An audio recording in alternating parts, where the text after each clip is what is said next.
Next, we're going to examine the infraspinatus tendon as well as the glenohumeral joint and labrum. We look at these together because they're in the same window.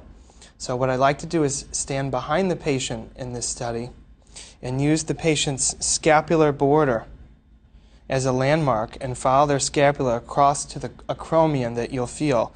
To allow the physician to easily identify the structures, we recommend that you have the patient take their right hand, if we're examining their right shoulder, and reach across to the opposite shoulder.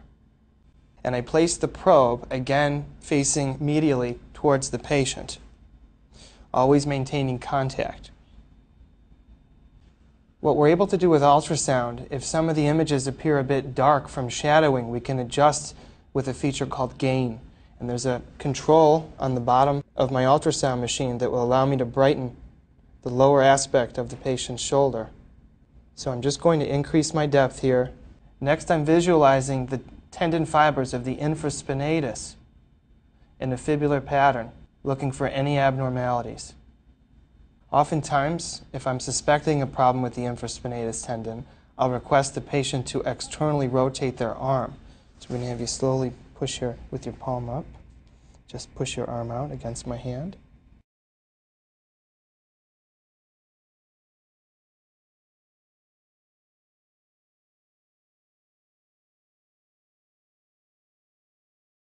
So next we're going to visualize the patient's glenohumeral joint, as well as their posterior labrum.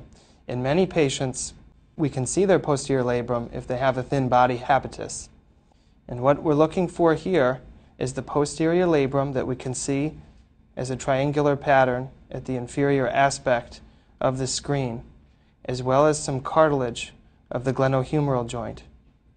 This is the site of many intra-articular injections.